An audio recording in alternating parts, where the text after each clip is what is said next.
Hi there, I'm Allison from Move Smart and Boomerang Pilates, and this is your little mini class with a foam roller, which has been my favorite tool of the last little while. Buy them from the dollar store, buy them from the toy store, cut it in half. It's like $1 and then it's only 50 cents because you cut it in half and you can save it for when you need a new one in the middle of the winter. So we're going to start with a little cat-cow just to get your spine moving and so that you have something to gauge what happens next. So we're not being too mindful of form here. We're really just trying to move your spine. So starting from a nice strong neutral, inhale to tailbone curl, lowering your sit bones down towards the backs of your legs, curving and opening through your lumbar spine, your mid spine, your upper spine, your neck right towards the base of your skull, and then float both ends back to neutral and slide your chest forward as you curve your upper thoracic and mid-thoracic spine rather than seeing if you can not just dump into your lower back. And then back to neutral. Lead from your tailbone all the way through to the crown of your head. Just feeling if you can identify any sticky spots that aren't moving quite the way you would like them to, or the way you think maybe they could if they had a little bit more space and a little more juice. So come on down from there. Grab your pool noodle. I would suggest maybe having a couple of other little bits and pieces around you, like a beanbag or some cushions or pillows or blocks or half domes, if you find that you're going to want to change up some support for your head as you go through. So you're going to lie down with the foam noodle just at the top of your sacrum into your lower back. Your pelvis shouldn't be tipping so that your pubic bones are higher than your pelvic heads, but rather the other way. So your pubic bones are a little lower, pelvic head's a little higher, your lower back is a little bit lifted. And then this is your first position, and you're just going to hang out here. You can have your knees bent if that's comfortable for you. You can have your legs straight if that's comfortable for you. It really doesn't matter. This is completely about you and just allowing the foam of the pool noodle to be putting some gentle pressure up towards your lower vertebrae, and for your muscles to be just relaxing and draping and melting over top of the pool noodle. And then you're going to move the pool noodle up just maybe 1 or 2 vertebrae. So now it's maybe snuggled into your lower back. And you're going to do the same thing. Just hang out here. Be aware as I go through the pacing that I'm only 5'3". So if you're taller than I am, it's going to take you longer to get through your whole spine. So we'll do a couple of moments to just for everybody to catch up for their relative amount of space you need to fill. And then you can again lift your hips and slide your pool noodle up a little bit further. My pool noodle is now towards the top of my lower back, still not yet under my ribs. But I'm starting to feel some rib lift happening as I start to move into some tension in that area. And I'm going to try and really let everything settle and release and drape. I'm looking for tension spots in my neck to see if I can let that go. Thinking about how my breath is traveling as I start to move a little bit higher. Again, push your feet into the floor, lift your hips, lift your back. So I'm now into the bottom of my rib cage. This is where, for most of us, it's going to start to get a little bit less comfortable. Your lower back does naturally tend to curve away from the floor, so there's a space for the noodle to sit in, and now your thoracic spine starts to curve down away towards the floor. So now it might get a bit less comfy. Uncomfortable is okay. It's all right to be uncomfortable in your body. Painful, I'm not so happy about. So gauge your sensations. If it feels great, awesome. If it's a little uncomfortable, it might change as we go. If it feels painful, you might want to put a little something extra under your head, or you might want to move up or down so that you're not right in a really sensitive spot. And then again, a few more breaths. Feel your tensions. Where do they live? Where can you ask them to let go? Can you let go of any judgment you might have about this experience? If you feel like you shouldn't feel the way you feel, it's okay. You're totally in charge of this. You can move the pool noodle so you feel different. You could move a little bit back and forth if you don't want to stay in one place as long as I'm keeping them there. Move faster. It's all good. This is totally up to you. Shift again. At this point, you might start wanting to lift your ribs to get your pool noodle to come up. How you move the pool noodle is totally up to you. It's going to vary from person to person. So if you look in the video, you can see my ribs are now way lifting up towards the ceiling. I'm starting to get into a place where my thoracic spine is a little snugger, a little stiffer. And there's something underneath it. So it's pushing up. I'm not trying to change that or manage it in any way. I am just trying to see if, again, if you look on the video, you can see all of this here below the pool noodles off the floor. I'm just trying to see if I can let that go a little bit. Can I let it drape down more towards the floor, which is going to give me a more specific effect in the vertebrae that are directly above the pool noodle. I am still below my shoulder blades. You might not even be at your shoulder blades. You might not even be at your, above the very base of your rib cage if you're taller than I am. All good. I'm going to shift up again. So now I am actually under my shoulder blades. And I'm not trying to squeeze my shoulder blades together, but they are kind of drifting together because of the position I've chosen for my arms.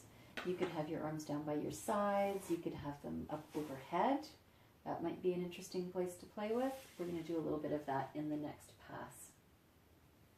I can feel that I can now let my lower ribs drop down because the tube has gone a little bit higher under my spine.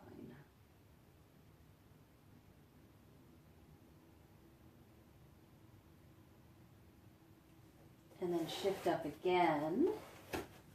So for me, the tube is now towards the top of my shoulders. So I can feel my shoulders are starting to round a little bit forward and the base of my ribs have come back easily down into the floor. So for those of us who are not very tall, we're going to stay here for a minute and we're going to do a couple of little shoulder circles. So your fingertips on your shoulders and just circling your arms around as those of you who are a little bit taller move your tube up again, another couple of vertebrae. And I'm just looking at a nice easy mobilization of my shoulders. If you're taller, you could be going to a different spot and doing shoulder circles at the same time if you want.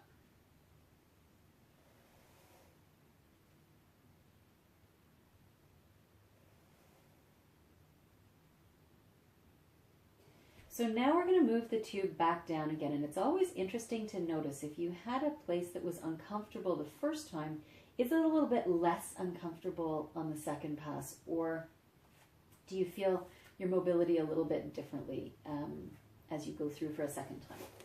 I'm going to move mine down. I'm going to bring my arms back. I'm going to take my arms out to the side. You can take them wherever you like.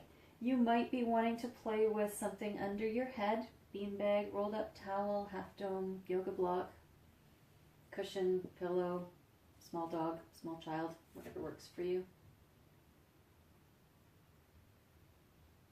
See if you can take a really nice deep breath into the sides of your ribs and feel how your ribs and your spine respond on the pool noodle as you change the dimension of your rib cage with your breath.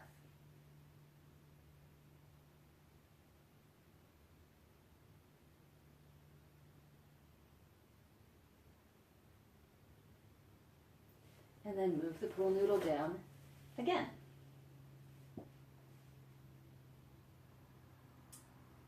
Everything just draping. I can feel that the space is a little bit different under my ribs. I can feel my shoulder blades are moving a little bit differently on my rib cage this time. My shoulders feel a little bit more heavy towards the floor. And then move again. And of course, you are welcome to go faster or slower if my pacing isn't working for you. If you're feeling uncomfortable about leaving the tube in the same space for such a long time, then you could go more times up and down for less time on each hold. And if you found a really spectacular spot that feels amazing, just stay there. For heaven's sake, make the most of it. And then lift again. And slide down.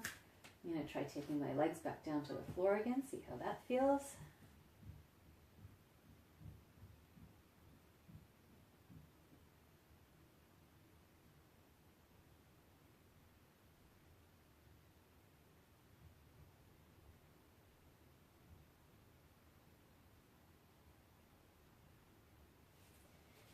So now I'm getting back into my lower back. So again, there's that space in the lower back that's pretty forgiving for the tube for some of us. If that's not the case for you, that's okay too. Just bend your knees or do whatever you feel like you want to do to make this feel like a really delicious release sensation.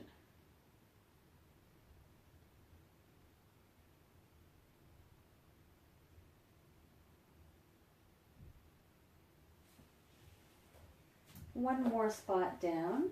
And again, if you are less tall, like myself, we're going to hang out here and start to do a little bit of a roll of the knees from side to side. Add a little bit of twist.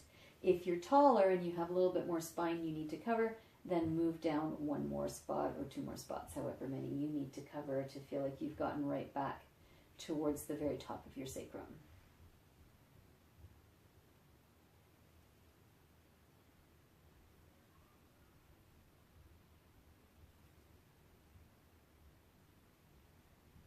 And then come on back to center, lift your hips, pool noodle comes out. And I'm pretty sure those of you who've worked with me before know I'm a big before and after person, so we're gonna cat-cow again. So come on back onto your hands and knees and just pause for a second and see how your spine feels. Maybe do a little shift from side to side. Just a little roll around. Relax your belly. See if you can really let that go. And then let's see how the cat-cow feels this time. Starting with your tailbone and your sit bones rolling down the backs of your legs, sliding your sacrum around, opening through the lower back. See what happens with your stomach muscles. Does it feel like they can respond differently to this shape? You come all the way through your thoracic spine, through the length of your neck, and into the crown of your head. And I feel like I have way more connection. I can get the crown of my head and my tailbone to sort of relate to each other more effectively. And then I'm going to release and let my sit bones widen and my pelvis drift back to neutral, shoulders still strong and stable. And then sliding into a more thoracic driven extension. So I'm not looking to dump into my shoulders and my lower back. I really want to explore what my spine can do if my legs and my arms stay pretty stable and strong. And then back to neutral. And again, tailbone, sacrum, lumbar spine, lower thoracic spine, mid-thoracic, upper thoracic, neck, crown of the head, everything sliding in. Flow back to normal, neutral. And again, lifting your sternum, lifting your collarbones, feeling that movement that comes right from the spine in between your shoulder blades. Not squeezing together this way, right? So you're not looking to make your movement happen by going here with the shoulder blades really pulling together, but more of here, that the vertebrae are drawing this way to create a motion that really feeds that upper thoracic mobility that we all really kind of could get a little bit more of. And then, surprisingly, we're going to come back and we're going to do this again. So you're going to come back down, bring the tube back into its starting spot just above the top of your sacrum. And this time, we are actually going to roll all the way up in each place. So in the same way that we finished the last set, that's going to be the start of this set. So you just roll your knees from side to side. So you could roll all the way if that feels good to you. You could roll just a little bit, mostly probably a little bit to a medium amount. We're not looking to do a whole twist. We're looking to just keep changing the pressures across the spine and the little muscles that connect from vertebra to vertebra. Shift up to your next position. And again, just a little shifty shift. as you move your way into the middle of your lower back. And again, so now I'm in the top of my lower back, so not really my lower back anymore.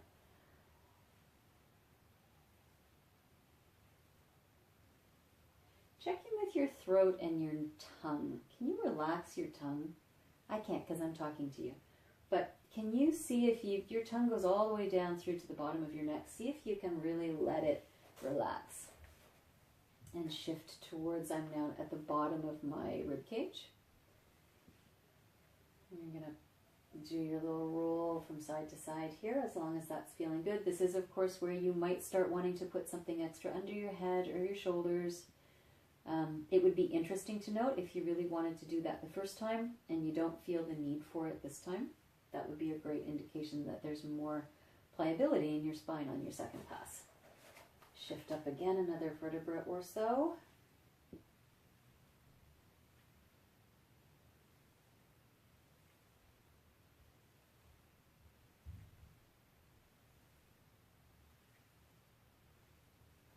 And again. So at this point, the movement of my pelvis is having a less noticeable effect on my spine, right? Because the movement is happening more down here and the pool noodle's all the way up. But that's okay. It's still, there are connections, right? All the way through your body. And so the movement in your pelvis is still having an effect as we move further up. Da, da, da, da, da, da, da. So I am now kind of mid-shoulder blade. And if you are moving faster or slower and you're somewhere else on your spine, that's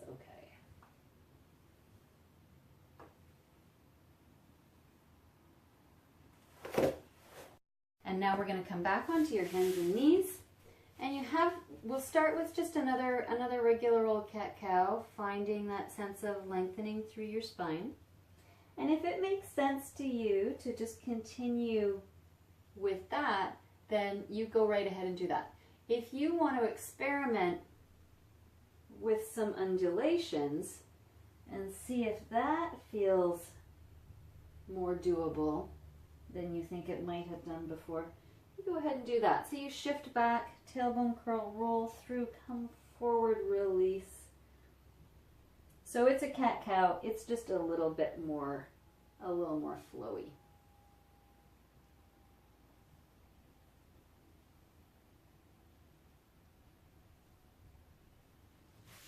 And then come on off then. Et voila! I love this series. I think it's a really great way of making use of something that's really inexpensive, great for traveling, easy to put in a suitcase. So there you go. That's my take on what to do with a pool noodle when you're not lounging around in a pool. Bye.